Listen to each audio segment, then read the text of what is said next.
Inverted Man here, and I've got Captive Desk here, /Dave. How's it going, /Dave Desk? It's going well. How's everybody doing? Everybody. I don't know about everybody. I'm doing okay, though. That's a lot of people to ask about. So we've got a captive desk. I tied myself to a desk. That was the best I could come up with. What is captive desk? I must know. I almost figured it out, but then the men in black came and took me away. Yeah. You told me what it was. It's very boring, but tell us what captive desk is. All right. Well, when I went to start my channel, I wanted to think of a name for it, obviously. And my name's Dave. And there's a million and one Daves, this and that, and everything else on YouTube. So I figured I would just blend in with all the Daves.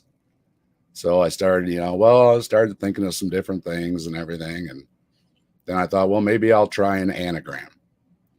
And the anagram came up with very little other than captive desk.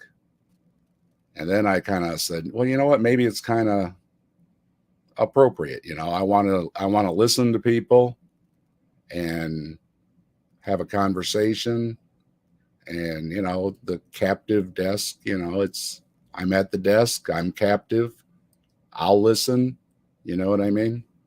So I said, well, hey, and you know what? There's only one captive desk on YouTube. So it works. It works. Okay, so now you said skeptic as a name, and I like the label of skeptic, but maybe you didn't start there. So were you raised in a religious household at all? Were you exposed to religion at a young age, or were you always non-theist? Tell us about this. Well, I have growing up in the 70s, you went to church. Everybody had a church. I don't remember talking about religion with my friends or anything really that much. There's always a few friends that are very religious, but yeah, going to church was just like something you did, and everybody had a church, So I went to a United Methodist church. It was very progressive and welcoming and open for the 1970s, mind you. We're just coming out of civil rights movement and everything. And it was very diverse. And I always thought, okay, well, this is what church is. Everybody in the neighborhood kind of comes together. And it's, good, wholesome family time, that kind of thing. Very community oriented. Yeah, it was something, it did. And growing up, a lot of places weren't even open on Sundays. Right. Everybody just closed up at least the half the day or the whole day. And, and you see a lot of that left over today. A lot of places have limited hours on Sunday, and it's just, it's people shut down and went to church. Did your family pray at dinner? No. Okay, so nothing like that. It was we chose a church. The backstory was my mother was Catholic, my father was Protestant. So when they got married, you kind of have to pick one, right? Right. So my mother decided she would convert to being a Methodist. So she went through them, the conversion classes, whatever they have, and she became a member. And then so that was our church. My brother and I were baptized there. We went to Sunday school, and my mother would say, you need a place to be married and buried in. That was old school, because, that's what churches did. They took care of funerals and weddings, right? Right. They're kind of the event focused center thing. That's where you go to do the big events. Right. So my mother, even though I wasn't, like I say, they never really pushed anything on us. And, we were when we were kids, you know what I mean? We'd rather stay home and watch cartoons or something than go to church, you know. But my mother made me promise I would go at least through confirmation, and that was in 8th grade. And then you became a member, and then I did get married there because I'm a member of the church, and it is a beautiful old church, um, all stonework and everything with some stained glass and everything. Beautiful old church, and we had a lovely wedding there. A lady minister presided over it, and she was super nice to us, even when my wife was, you know, bit frazzled getting ready and everything, and she let a few cuss words slip out of her mouth, and everything. Pastor was very understanding and everything, so it was a good experience. So were you still religious when you got married, or you already? I mean, did it even really, in a way, it doesn't. I mean, did you get a Bible? Did you read through the scriptures? I mean, it seems like you had very much of a muted religious journey. It doesn't seem like it was a I've big got deal. somewhere on the desk here. I have my Bible. Oh, okay, so Um, you get it when you I were got I yeah, young. I was yep. I one. Let's see, fifth. Is it in 5th grade? Maybe. I can't really say for sure. I'd have to look. I think the year is 78 in my Bible. Wow, that's as Um, old as I am. that's when I got my Bible, and we put the gold leaf on the front, in um, Bible classes, Sunday school, and we all got and wrote your name on it. So I had the gold leaf name. It's mostly worn off now, but yeah, right inside it says "Presented to David," and it has the stamp from the church and everything. Right. So yep, I still have it, and I've read it, and we, like I say, we went to church, we went to Sunday school. Confirmation was it was Bible study mostly, and then we also did a few. Um, oh, the word escapes me. We visited other beliefs and stuff. We went to some other churches. We went to a synagogue. It was all. We went to Columbus because that's where the big headquarters was for the Methodist Church, and you learn about the church, and then you go through, and then you're confirmed and become a member of the church. So it was a lot of Bible study and learning about the church and the history of it and all that kind of stuff.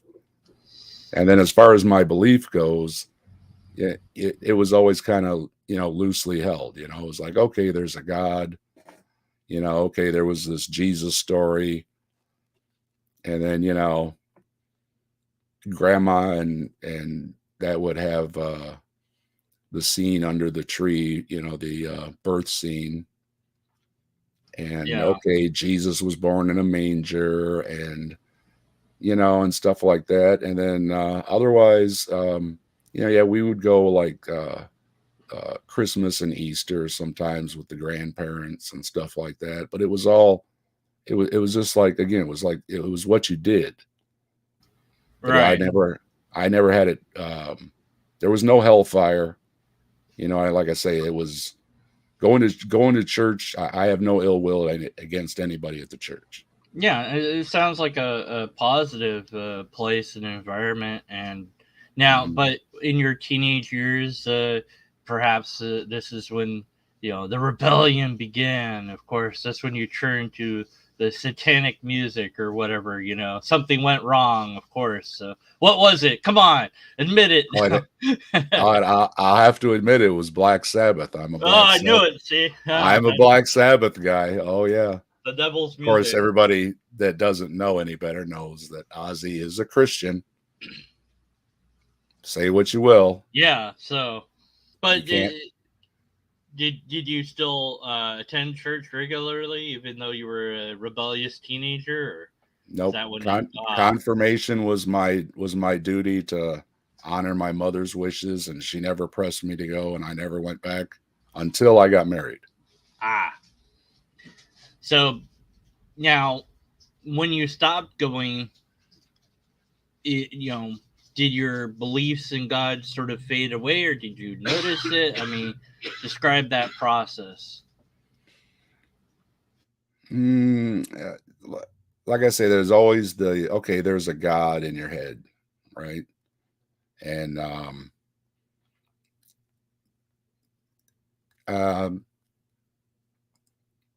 like I say, it was very loosely held, I guess I could say. Okay, there's a God, but I didn't really, um, I didn't do the praying thing, or I never had any experiences, not in church or anything else. And then I guess, girls and cars, and it was just, okay, well, you move on to teenage stuff, and like teenagers, you stop doing so much stuff with, the family all the time. You know what I mean? You Right. You're start trying. you start going, yeah, you start going to the movies with your friends rather than your mom and dad, you Yeah, know? you're forming your own identity. You're trying Right. to. You're becoming an adult. Yeah, I mean, it's a weird transition.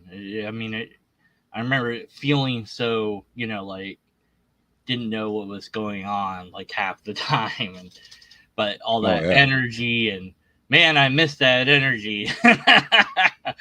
you know, but yeah. So I mean, for me, I spend a lot of time and energy on thinking about God and praying to God and all that, and so this is a different story. I think it's as valuable because I would call it kind of an American Christianity where it was very common. You just you went on church on Sunday and you put on your Sunday best and all that. And Oh yeah. yeah, I had a polyester uh lime green suit with a big collar polka dot shirt.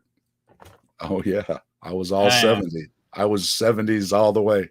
My dad had a white belt and white shoes, and oh yeah. wow. Poly, the polyester 70s. Oh, that stuff was awful. Yeah, yeah. If Of no, course, if you have never wore a polyester suit, imagine taking any suit and just starching it until it won't starch anymore, and that's what it's like wearing a polyester suit. now, is it true back in those days that all churches had to have a disco ball according to law? Is that right? I've heard that must have been, yeah. Oh, okay. Maybe your church didn't though. I did read that Well, yeah, somewhere. well, there was a lot of rooms downstairs. They Oh, okay. probably You never know. You never know. Yeah. it Did was you in the do? You didn't. So you didn't do anything like youth group or anything like that. well, I was in the choir. Okay. All right. I love to sing. I still do. My voice isn't what it was before I hit puberty, and puberty was another thing that kind of ruined the one thing that I liked doing at church was being in the choir. And yeah, I hit puberty and my voice cracked something awful. And Hitting those high notes is impossible. You gotta. yeah, You're the low guy. You're the the, bass. the boy choir type sound, yeah, Oh. it just doesn't, suit the frog in Yeah. the throat. So, Yeah. but yeah, I did that. That was something I did enjoy doing because I like music, and I sing in the shower.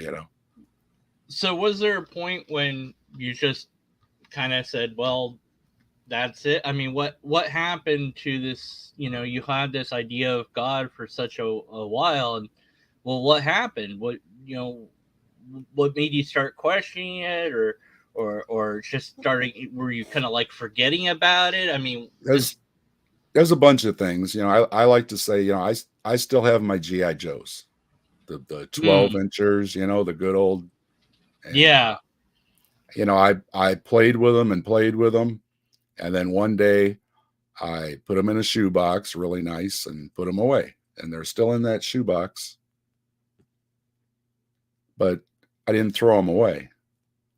mm, You know what I mean? You So just stop playing with it. Yeah. yeah, so God, okay, yeah, again, it's in your head, and things might come up, and you say, "Oh God, I hope everything turns out okay." Somebody's in the hospital. You know what I mean? Hmm. And you have the thoughts in your head. Hey,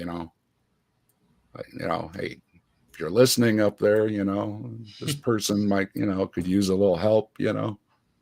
But like again, nothing serious or nothing like that. So And then what's I had a lot of other things too. Like I say, my mom and dad never pushed anything on me. And my mom and dad, if we had an interest, they were supportive. So I got big into, I want this science magazine. I want that science magazine. I want this science kit. I want a telescope. I want a microscope. And they got me all those kind of things. And then another thing was I got into magic for a while. And every time I had a couple bucks in my pocket, there was a local magic shop that I could ride my bike to. And if I had a couple bucks in my pocket, I was at the magic shop. And it was just fascinating learning on. And then, the combination of those, and then the idea that, I'm in Ohio and it's pretty red, but in Northwest Ohio, I think I just got lucky. There's a lot of blue influence. So it's a lot of moderation.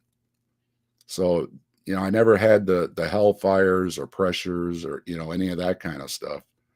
So it was more, yeah, you go to church on Sunday, but hey, you want to do science and magic all the rest of the week, go ahead.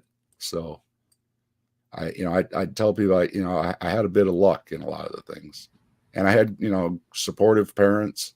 Um, we were into bowling for a while. Um, my parents would drive us all around. My brother bowled in the Pro-Am the one year, and hey, if we wanted to go do some, we were in scouting. My parents were there, playing sports. My parents, they were there. They were always good, supportive and everything, and never pushing anything. So we were allowed yeah. to take our own directions. And, um, my brother was pretty much the same. He just stopped going to church too. Hmm. So yeah, I mean, it's funny. There's that verse in the Bible. When you put away childish things. Um, that's all I can remember off the top of my head. I'd have to That's look it that's up. one of my favorite verses. When Yeah. I was a child, I spoke as a child and I thought as a child. But when I became a man, I put away childish ways. Ah, see, you remember it better than I do. So yeah, there you go. I I've forgotten most of, of the Bible by I now. yeah, people ask me and it's like, oh, I have terrible time quoting the Bible other than, in the I beginning. But yeah, I love the I used to love the lay me down and valleys and all that, and now I don't remember any of it. I just like, yeah, whatever, and I'll look it up. I just don't, because I don't, it doesn't matter to me anymore. So it's like, right. well, you know. But yeah, was it really the internet that? How did you obtain or grasp onto I'm this pre label?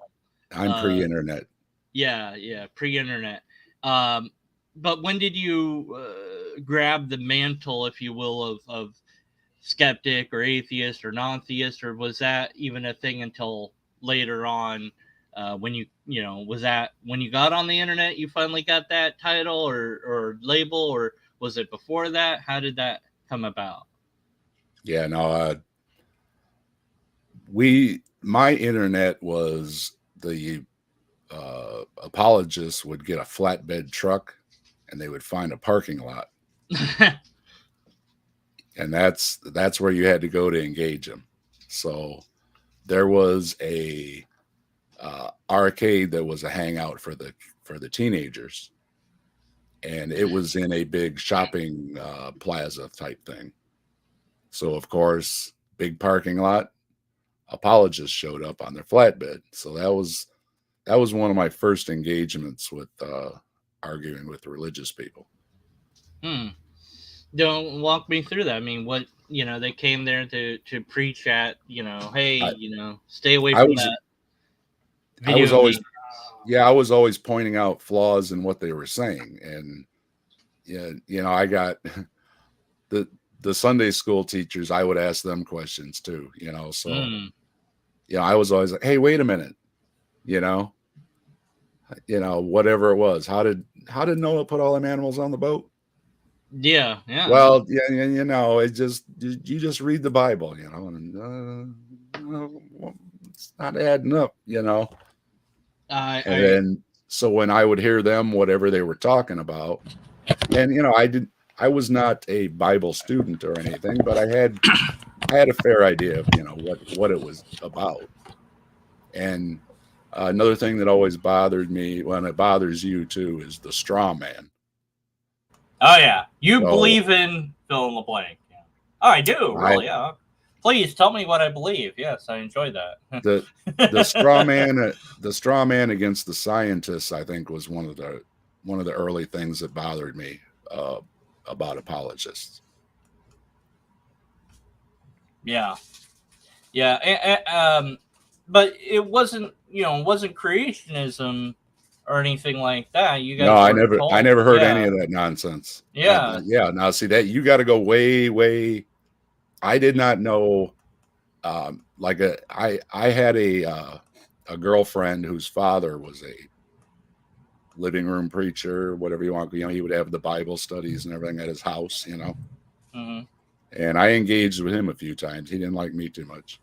But it was the same thing, he would say, "Oh, well, this and that," and I would say, "Well, that's not right. Science says something else. And it was always, that doesn't sound right." And then they would not like my question.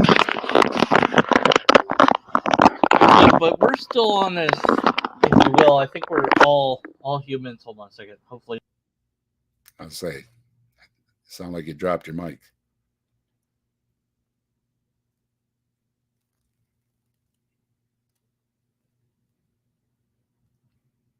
Okay, so we got dead air time. Yeah, dead air. Okay. Oh, there he is. Well, let's just pretend that didn't happen. Edit. Sorry. Edit that out. I'm so professional here. I was like, yeah, well, I was trying to put in my camera. I'm like, it's not working. I'll unplug it. Oh, that might unplug me. No, it won't. Oh, it did. Okay, learned my lesson. Well, I'm stuck with being floating at any rate. All right, so I was gonna reveal the true nature of reality, and now I've forgotten. Oh well. Yeah. Yeah, so I was inquisitive, and I was the kid that was always taking things apart and everything too, so yeah, I was inquisitive. Yeah, and then also I got into reading about other things like Nostradamus and the ancient aliens. Chariots of the Gods was a big book, and everybody was reading it, and so I read it, and it's like, oh, okay. But then again, I'm asking questions because it's just the same old thing where they were just kind of passing everything they couldn't explain onto aliens rather than gods. Right. Yeah. And you start seeing a lot of the same arguments, well, they who built the pyramids? Possibly done this. They couldn't right. Possibly it had to be aliens. Yeah. And then again, and I'm like, well, wait a minute, Yeah. There's actually some depictions in some of the pyramids where they explain some things, and it wasn't magic, they were using levers and pulleys, and so again, and then so you start hearing similar arguments. So then it's like, oh well, no, wait a minute, I think all that, with all that coming together, that started forming my, well, yeah, people believe this and believe that and believe that and believe that, but it's just nothing but people believing a lot of things. Yeah, I recently heard somebody say, "Oh, the Bible says, we couldn't count all the stars in the sky. We still haven't counted all the stars in the sky." It's like, so what? Yeah, I'm just like, he found that to be amazing. It's like, oh, see how that's true? It's like, that's like like anybody can make that observation. There's a lot of stars. Like what are you getting at? Like, so what? Yeah, it was just like, but to him, it was this kind of confirmation bias thing where it's like, well, this proves it's true because it said a thing that was true. It's like, yeah, you can say things that are true, but the rest of it might not be true.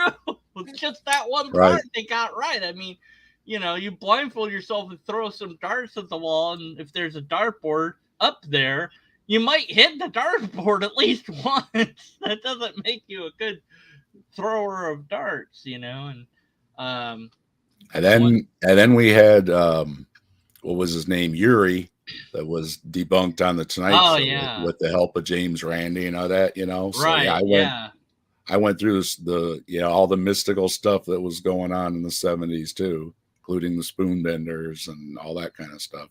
yeah. The And then psychics and the mediums. one after another, they're getting taken down. They're getting taken down. And it's like, more things adding in. It's like, oh, okay, and then the more you look into it, yeah, these guys are just, again, they're just making a bunch of claims, but they can't really do the things they're saying. I remember a talk show guy, I think Monroe or something. I don't know his name now offhand. I'd have to look it up. But he started doing just nothing but having mediums on like all the time, and I think he even had this one. Oh goodness, she was really popular, Sylvia. I don't know, but she At the she Long made, Island, is that the Long Island psychic? yeah, she was really like, it was like you had that 900 number, and you charged like $1,000 to get like 3 minutes or 1 minute with her or whatever, Now she's one that actually said she would take the James Randi challenge, and never did. but never did. Yeah, Right? yeah, that's her.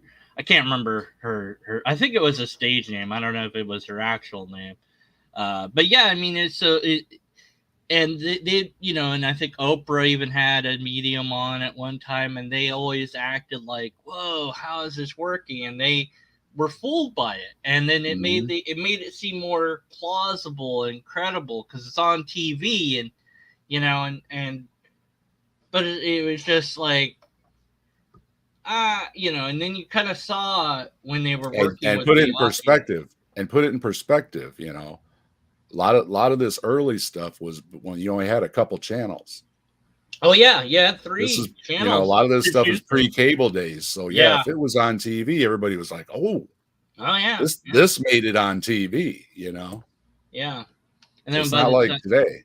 yeah, and then when cable finally came, I mean, then it was more, and it's kind of sad and funny, to see how History Channel derailed itself into the nonsense realm of aliens, and then you got that meme floating around with that big guy with the afro holding his hands out, aliens, everything is aliens, and they went that route because it was, well, it made them money. It got people to watch, and they had Ghost Catcher show after Ghost Catcher show. It's like, I watched. they never catch a ghost. It's so funny. They keep hunting, but they never find one. I watched every episode of Finding Bigfoot. I got my Bigfoot shirt on now. Crypto. Yeah, the crypto thing, the cryptozoology. Yeah, and you can see Bigfoot right there at my pond too. Yeah, there he is. I see him. He's hiding out back there. Yeah, now the whole Bigfoot thing is, when I started doing my arguments, I started using Bigfoot. So every time I heard something ridiculous like, well, you don't know what started the universe, it has to be God, and I would say, no, it's Bigfoot. Of course. And it really seemed to irritate apologists. So, I was kind of ornery. So why not? Okay, so it could be Bigfoot. We don't know. That's my argument. You can't prove it's not, right? All right. Just like, yeah. So then I kind of got into, started getting more, people give me Bigfoot stuff and everything. So now I have a bunch of Bigfoot shirts and Bigfoot mugs and Bigfoot hats and sweatshirts and a Bigfoot in my pond. And so that's kind of where that all came from. And that's, using that argument of, well, yeah, you can't prove it's not Bigfoot. And when you use Bigfoot, which is just another supernatural claim, Yeah. Believers do not like comparing their beliefs to another claim or to magic. Yeah, or magic. I've been you know. doing magic lately. I've been saying, yeah, well, it's just magic. And it's like, I don't believe in magic. I believe in miracles. I'm like, yeah, really, define miracle and define magic side by side. Right. See what happens. Right. Like they're equivalently the same. And you say magic, you learn magic. Well, what you mean is you learn sleight of hand, you learn optical illusions, you learn tricks. Pick a card and mentalism, which is what a lot of these faith healers and other less than scrupulous pastors and whatnot use. You can see it. They're using mentalism tricks. Now, one guy that Randy debunked, where they were using shortwave radio to just, the person wrote what they wanted on the prayer cards. Like suddenly the pastor knows it, so he's pop off. Pop off. Yeah, God's telling him what's going on. No. His wife's telling him what's going on. And did you hear how even after being exposed, he still kept going, and people still believed. He is so disgusting. James Randi found in the dumpster a bunch of checks, because if it wasn't enough of a dollar amount on the check, like if grandma wrote a $2 check, they didn't spend the time endorsing it, cashing it, and everything. They would just throw them in the garbage.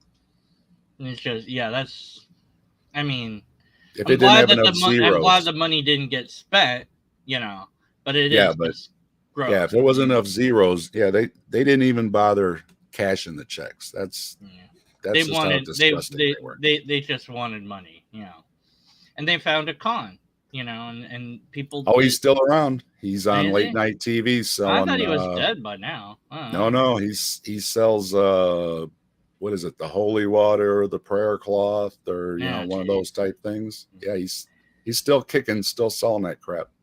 So now the labels. Let's talk a little bit about that, because it's always sometimes a conversation of what is the word atheist, what is the word skeptic, what is agnostic atheist, you've got igtheist, you've got all these terminologies, and some people just go, whatever, I just don't believe in God, leave me. So do you have do you grab onto a label, and what does it mean to you, or do you care a lot about that? Yeah, I struggled, and I kind of lean anti-theism, not anti-theist, because it's not personal. It's it's a belief or an ideal that I have a problem with. So I've kind of settled on anti-theism because I think religions are outdated. Yeah. Any useful thing they served, like from attempts at medicine and psychology and all those kind of things, have all been replaced. Yeah, well, not the belief in God or anything like that. You want to believe in God, you want to believe in Bigfoot, I don't really care. Yeah. It's when it goes beyond that, and it's, well, God told me, don't go to the doctor, or God told me to tell you not to go to the doctor. You know what I mean? When anything where it leaves just what you believe, that is something that well, not everybody, but most people around the world hold some kind of belief to this and that, then that's fine. But yeah, when any attempt to go one step beyond and telling anybody else what to do, then I think that there's, obviously the conflict arises. Yeah. And once you have the conflict, it can just build, and, divisiveness and all the ugliness and everything else. So, well, a possible pushback might be, will churches provide shelter to homeless people, when they're not holding services? Which I have nothing against. Yeah, so it's like, if we shut down the churches, then who will do that? Who? Right. Well, it's a good question. It is. And there are a lot of good religious people who do things, helping people and everything, and that's great. And I don't know anybody that's a non-believer that would say, hey, you church people, quit helping those people. Yeah. Well, I've never heard that. Yeah, I suppose the argument might be that if we really wanted to get rid of religion, we have to find a non-religious replacement for these, for this. And I think there's a fair criticism there, and I don't really know what that would be or how, who would start it or how it would get going, because, well, it requires some money, it requires, and effort and energy and time, and and all that's already kind of been done by the church. So they're providing this service. Maybe one day that's what they will be just that service, and the whole, churchy part will kind of fade away. I don't know. It's gonna evolve. It's gonna change, because that's what things do. That's what it does. Yep. That's what I was gonna say. The believers don't see it in their own real time, but if they do a little investigating, you'll see that all religions have changed, and they've, the ones that couldn't agree on things, they divvied up into sects and denominations and everything else down the line. Yeah. So I saw a dying church. I mean, literally dying. Everybody in it was really like in their 70s, 80s, whatever. They were like old people, and there was nobody young. The pastor, everybody. I was the youngest person there when I went. Well, this was some years ago, so I was younger then. But but I think that the youngest guy, he was 20 years older than I was at the time, whatever. But he was I think in his 40s. I was in my 20s or whatever, and it was just there was 5 people there, and it was nobody was coming. They were like, how do we get people to come? I don't know. We don't play string instruments, because we don't believe in that. Just saying, because string instruments, that's bad, and all these other weird ideas they had. And it's why are we dying out? Well, I can think of a few reasons, but they need, and so it's well, they'll eventually literally just die out, and nobody, and that will be the end of that story. And churches that don't change, they get splintered, because they had been splintered from another church, because they'd had that disagreement. They were a bigger church, and the disagreement was on stringed instruments, of all things. Oh, we play stringed instruments. No, don't play stringed instruments. Because that's bad. So they split off from that, and then now they're still tiny dying church. They're probably gone by now, I'd imagine. It's been a number of years, unless they're, I guess they might be hanging on to life. I don't know, but I don't imagine they have any new members. Because it's boring. Nobody wants to go. Why would you go? It's not interesting. It offers nothing for the young. It's not charismatic. It's just the same old, stuff. It's very, very small. It's just one room. They're renting a room or whatever, and so of course it's going to die.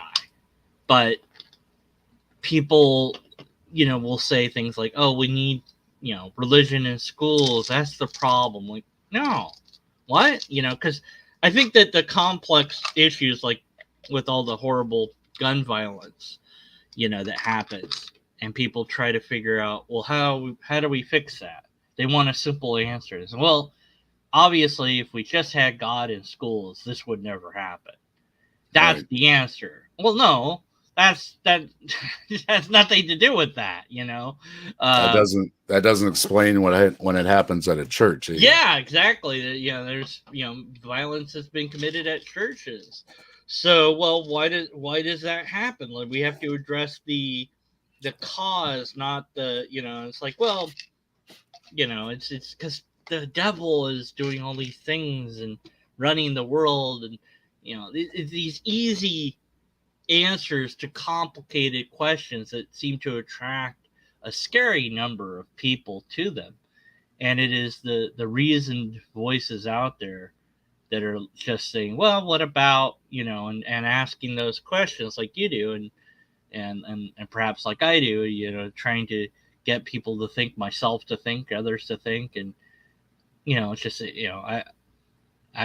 somebody near and dear to me just recently had said, well, you see a rock, it's from something. You see a bird poop, it's from a bird. And it's like, yeah, but maybe things aren't that simple. Maybe it's far more complex when you look deeper into it. And that's a great thing about, doing science is finding an answer. Yeah. And it's like they're always, believers especially will always bring up, well, there's the big questions out there. Where does life come from? Where did the universe come from? Well, that's what the scientists do. Well, the complaint there is that science answers the how, but not the why. Why are we here? What's our purpose? And I'm like, you make your own why, Yeah. Well, what's wrong with that? I think some people want to be told their why. They want to be told their purpose. They don't want to find it for themselves. One of my favorites to listen to addressing that question is Peter Atkins. What does he say? He says nonsense. Yeah. Scientists don't care about this stuff. Yeah. You start asking why and what's the meaning and everything, and it's like they don't care.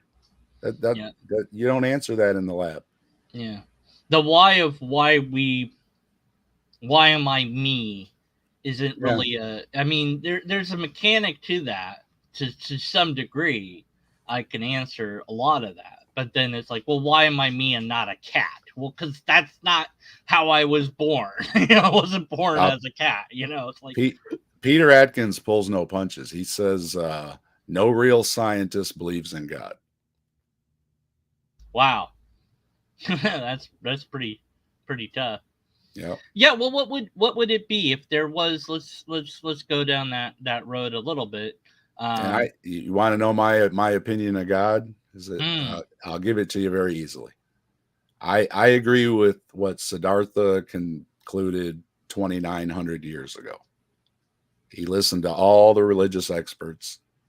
They all gave their best arguments. And he said, if a God exists or not, it doesn't change reality. So when I hear believers say, well, God is outside of our universe, outside of space, outside of time, outside our dimension, and all these things, then I say, for all intents and purposes, it doesn't exist because it's not doing anything here. So even if I grant you, okay, there's something we don't know that's outside of our universe, who cares? Yeah, it doesn't seem to be interacting with us in any way that's right. Detectable, and of course now for the individual, they're like, oh, well, I interact. It's like, well, every believer interacts with their belief, of course. Sure. But if it was a real actual thing, like, well, what would it be? Would it be energy? Would it be, it'd have to have some physics to it. There'd have to be, laws that govern it. So even if it was an entity, it's still, it'd still be an entity. It wouldn't have no brain. It'd have something, and the way that they describe, a lot of the monotheists have described God into non-existence at this point. Because if it's, outside space-time, it's like, okay, there's no where, no when for it to be. Good job. I agree. It doesn't exist anymore. Right. Exactly. I'm like, if it exists, it has to exist in some meaningful way, somewhere, some when, somehow. It has to have, what is it made out of? Well, it's made out of soul. Well, what's that? What is that made out of? How does that work? Right. That's what I ask is what are the rules of the supernatural, first of all? Yeah, because it has to interact in the universe, we can say, well, we have laws of physics, laws of logic, whatever and stuff. But if you step outside of the universe, then do they still all apply, or are there other rules? Because it seems that the supernatural defies lots of the laws of logic, laws of physics, and everything else. So, yeah, it can do all these. What are the rules? Yeah, it can do all these mysterious things until you test it, and then it can't do anything. And if there are no rules, then you can't discredit other things. You can't say there aren't other gods, and there aren't other, all down the list. There aren't other Bigfoots, there aren't other angels, there aren't other a million and one things. Well, what about Because ESP? if there's no rules, then yeah. What about ESP or mental telekinesis and pyrokinesis? Come on, at least humans. Come on, can't we do something with our minds alone and move things around? No, nothing there. Nothing going on. Just because we haven't proven it. right. Well, a reading the mind, I think, could actually be one that is the closest to being possible, because we can almost do that with reading electrical impulses and everything in the brain, and everything. Yeah. So that, technologically we're going to get there probably. I mean, yeah, I've seen things where they had it would be maybe possible that somebody could have, some kind of way to read those impulses, although I don't, maybe it would make more sense like if they touched them, so I think that they'd have to have some sort of circuit built into them. So that one maybe it could be a perfectly natural thing that could be explained by science. That one I give probably, out of all of them, the biggest chance of a possibility. Some people go into the the sort of science woo side of things, where there have been and are people experimenting on themselves with implanting various chips in their brains and hands, and they can do some stuff, like can unlock doors or whatever. If the door is programmed, they can start their car or whatever. And some of these devices have been used for medical advancement, and some people are saying, well, this is the quote next evolution of humans. And it's like, well, I don't know if it's evolution. I mean, it's a change, but it's an artificial change. What do you make of this? Is this a should we be implanting chips into our kids? Or is this something that maybe we shouldn't mess with? All I can say is Elon's experiments with the monkeys didn't turn out very good. So maybe the technology's not there yet, but doing stuff with what would you call it? Putting like a jumper in somebody that's paralyzed, and reconnecting things, stuff like that. That I'm all for. But I don't think they've proven that they should be sticking anything in anybody's brain quite yet. Yeah, they did. I did see this artificial womb for a sheep that they that was developed. Cool. Have you seen that? Yeah. Now see, that was a good argument for pro-life. Yeah. Okay, if you don't want to have the abortion, right? You can take it out, put it in artificial womb. That's what I've said that about. Yeah. Guess who was having a fit about that in the article? The religious. The religious people. I'm like, you're playing God. Here's your solution, though. Yeah. I can't. Yeah, I was like, look, if you're going to be pro-life, I get it, because life is of some value. I don't know exactly how to figure that out, but yes, I get it. Okay, we don't want to destroy it. Okay, because there's a potential there. We don't know. We hope for the best. We don't know, but okay. So shouldn't you then be throwing money at research that could, let's see, turn off the reproductive system at will and turn it back on at will, like some sort of code that you could just imagine and it would turn on or off, or button that you could press or whatever, and wouldn't you throw money at these artificial wombs and things like this so that there would be an alternative out there? And of course there'd be a thing you'd have to sign, say, I don't, that way you're not financially responsible or whatever. It's just like if you gave it up for adoption. And the adoption system is also a complete mess, and group homes are a mess, and that, the regulation there and the structure there needs to be fixed. So why not put your efforts and energy on fixing that system? Then when all that's fixed, then you can say, hey, look, all right, we've got all these alternatives. Now maybe you can't kill the kid because you do this instead. It's like, all right, well, okay. It's like, if it was as simple as getting a shot at the doctor, it's like, and that's all you had to do instead of, well, because you're going to have to go to the doctor if you want an abortion anyway. So it's like, well, it's the same difference, a different procedure. It takes it out of you and, puts it somewhere else instead of destroying it. Okay, well, there you go. It's simple. Done. No, because that's playing God. You can't do that. Well, it's the same. It's the same with social programs and sex ed and health classes. It's the same thing. You want a solution? Well, here's something that's proven to work. If you actually teach kids, hey, here's how hormones are going to run through you and all this, but you know what? At least put on a condom, right? Yeah. And if you tell kids that, now it's not going to work 100%. Nothing is. But just like I did when I was a teenager, you put one in your pocket just in case, right? Right.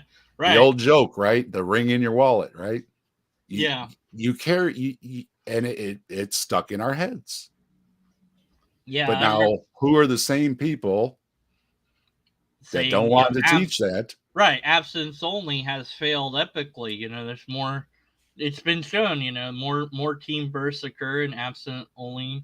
And then when they taught sex ed, it was like way, like down to like almost, 0.1% or whatever.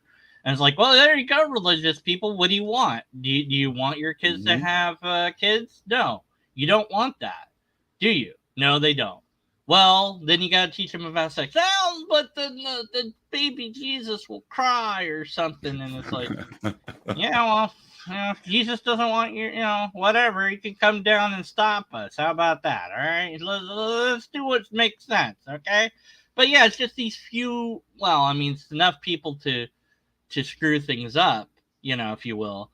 That just have odd ideas, and there's remnants all over society. There's no floor 13. There's and 666. Ooh, and all these silly little things. Maybe not walk under a ladder, only because the ladder might collapse or something. I don't know. Some get dropped on your head. Yeah. That's Ricky a mirror. It's just expensive. Okay, mirrors are expensive, but no, you're not gonna get. My favorite was there was this chair where everybody that had ever sat in the chair, they had died in some horrible way eventually. And I'm like, really? How long did it take them to die? So this chair is hanging from the ceiling in this one place. You can go and see it at this museum. It's like, everyone that sat in a chair died. Yeah, well, that's true of every chair. Right. It's like, they died in a terrible way. I'm like, well... That's all hits and misses. It's classic. Let me sit in the chair. I want to test it. How long should I wait until the terrible fate happens? Well, that's like near death experiences. Everybody hears all the hype about it, but that's another hit and miss because most people who have cardiac arrest or anything, they don't remember anything. The non-report doesn't happen. I have to say that all the time. It's like, we don't hear about, the person doesn't call up the news and says, I died. Oh, really? Yeah, nothing happened. Okay. Well, I'm waiting for Harry Houdini to come back because he said he promised if there was a way to contact from the beyond, he was going to figure it out and he was going to do it. And they had the seances for years and years after his death, and he didn't do it. So if Harry couldn't figure it out, maybe he is Bigfoot. He's Harry. So there you go. Maybe he's Bigfoot. Yeah. Came back as Bigfoot. There you go. He's a Harry Krishna. Yeah. All right. So, let's get a Now, little bit. okay, well, back to now we were at Yeah. cable TV. I want to Yeah, tell you cable about TV. Back to cable TV, right? It was cable TV that I first saw Ken Ham on a Oh. local Christian channel. So it wasn't until I was older until I ever heard of anybody that was pushing, such a literal nonsense. Because to me, even people who went to church on Sunday didn't discount the science the rest of the week. And then Right. here he was, and it was like, holy moly. And then because he set up his things that are kind of nearby me, a couple hours away, he kind of became my nemesis because, Ray Comfort's in California, Hovens are down south. The guy in Texas. So, well, he's nearby, so he kind of became my nemesis. And then I got to a point where he blocked me everywhere. Yeah. I can't even see his pages anymore. I'm Which super one is blocked. this now? Ken Ham. Oh, Ken Ham. I was like, I can't do a ham. I can do a Hoven. I can't do a ham. He's got about a half a dozen different pages and stuff, and yeah, he's got me blocked everywhere. And I don't know. Usually, if you're blocked, you can still see a page. I can't even see it anymore. So I got super blocked. It's so weird that he doesn't believe in evolution because he looks like Cro-Magnon Man or something. He really does. That guy, he does. He just looks like Cro-Magnon Man. I don't like to make fun of anybody's looks or anything, but he has a terrible beard. And if you can't grow a decent beard, shave. Okay, I'm not making fun of it. I'm just saying, that's what he looks like. That's like I don't have it. I don't have it here either. So it's just here. I'm not. I'm not going to grow that. Ken Ham thing over on the side of my face. Yeah. But yeah. So anyway, do you think he should? That was mind blowing, and then came with the internet, and then here he is, and then it's like, so yeah, I was all on him on every, and I wasn't being overly a jerk or using cuss words or nothing. I would post things like, there's other creation myths. Boop, I'm blocked, I'm deleted, and it's like, wow, okay. Yeah, they don't even want to discuss because they want to set up it's either science or it's their story. Forget all the other stories. Don't even mention those other stories, because about every god has a creation story, right? Right. If it's your god, surely your god made everything. So if you add up how many gods there's been, then there's about how many creation stories, right? I mean, yeah. So I mean, they don't like hearing that. No. Of course, the question that comes up with these types is, do you think that they're at some level a charlatan, or does he believe some of this stuff? And it's always like, I don't, who knows? But what do you get into that at all, or does it matter at the end of the day if he believes or not, like his own crap? Because he's shoveling it out there. So is he just doing it for the money? Does he believe in it? I mean, what? Well, Ken Ham believes what Henry Morris and his dad told him. So, Henry Morris wrote the Flood book, right? And Ken Ham's father was what I call a living room preacher. And I can understand honoring, what your father taught you. You know what I mean? Yeah. My father taught me the first things about how to work on a car. Okay. But when I became a mechanic, my dad brought his car to me because he said, I can't work on these things anymore. And I don't think Ken Ham ever got beyond I guess it's kind of honorable, honoring his father's words or whatever. Yeah. He just could never get past the fact that his father could have been wrong. Yeah. Yeah. or that he just didn't, adjust with the times. So Ken Ham is stuck back in the 50s and 60s with Yeah. Henry He's- Morris and his father. He's stuck in his own little sphere. There he is with the Cro-Magnon man. I just wanted to prove my point. It looks like him. That's all I'm saying. It looks like him. Damn it. Like I said, all right. not everybody can grow a good beard. I mean, and there's no shame in shaving. So yeah. But yeah, he's I don't know. I don't hear a lot about him. More well, than now he's a big problem. Yeah. Because he's a leader in selling creationist materials and his creationist homeschooling materials. That's scary. Should there be? So whether you know who he is or not, whether you care who he is or not, and what I heard for a long time is, who cares what this guy believes, right? He's just some guy out there. Well, here's the problem. He's one of the leading suppliers of YEC, the Young Earth Creationist version, that is completely anti-science. They say they like science. They don't. But YEC doesn't believe every field of science. There's not a field of science they agree with. Pseudoscience, yeah.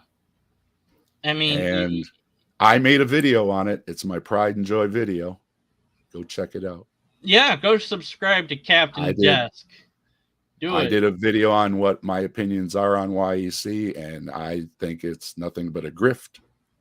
Oh, yeah. And worse than that, it gets to the point of harming people because it gets so anti-science that people, like I said earlier, stop going to the doctor, stop taking their kids to the doctor, stop listening to the doctor. And then that's where I have a problem. And it's, to the old saying, what you do is your business. Okay. And what I do is my business. But when your business becomes my business, it's no longer just your business. Right. Paint your house purple. Don't make me paint my house purple. Sure. Right. So, yeah, that's why I said, like I said earlier, when they cross in that line and YEC crosses it way too far and they're anti-LGBTQ, that just causes problems. And they do nothing good. There's nothing good. You can't even say, they're welcoming and inviting like the church I went to, because they don't even do that. They're up there hellfire. And if you don't do this and this and this, and that person and that person and that, you're all going to hell. So it's there's nothing good out of YEC. It just pads bank accounts. And that trickles all the way down. And I tell people right down to Donnie Deals, right to his face, on as close as I can online. You're just grifting people. All right. Well, wrapping up here, Captive Dave Desk Dave. See, what does it mean? I'm gonna go back in my conspiracy box and figure it out. I will figure it out. Anyways, what would be? Let's pretend that the video is seen 100 years from now. What words of wisdom do you have to offer for the future? No pressure.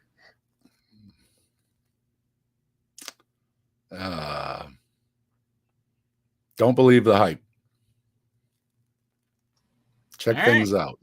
Yeah. If one person is saying something, it might be true, but check out and see if anybody else thinks what they're saying is true. It's not hard to do anymore. You spend a couple minutes online, and a good way to fact check things online is if the only source the person is giving is themselves, it's a terrible source. Don't listen to them. Okay. Well, everyone's going to subscribe to you. You're going to get more subscribers than I'll ever have. And that's fine. I'm okay with that. Do it. Give him money, whatever he wants. Do all the things. Well, just to be clear, I just to be clear, the reason I did my channel is because I putting my money where my mouth is. Okay. I've critiqued other people and their channels and their opinions and their views and their religions and everything else. So I said, you know what? I should put myself out there too. So Right. what I put myself out there, and you know, if somebody wants to critique or disagree or disprove anything I post or say, I welcome it. And if I'm wrong, I don't want to be wrong. Yeah, you learn something new. It's good. Yeah. All right. Thank you so much for your time and energy to do this. It was an interesting exploration of phone ringing in the background. Hold on. I mean, we'll just edit that out. Hold on. I appreciate you having me on. It's always good talking with you. Yeah, I like your content, and I like you, and we'll do more things at some point. Maybe I don't know what's going on anymore. And thanks everybody, and we'll do stuff. I don't have an outro. There's no, and I melt down like into an incoherent mess at the end of some video. I need an ending. I need a way to hit some. Let's all be groovy to each other. Yeah, let's be groovy to each other. That's a good way to do. All right, goodbye everybody. I'm gonna hit the button and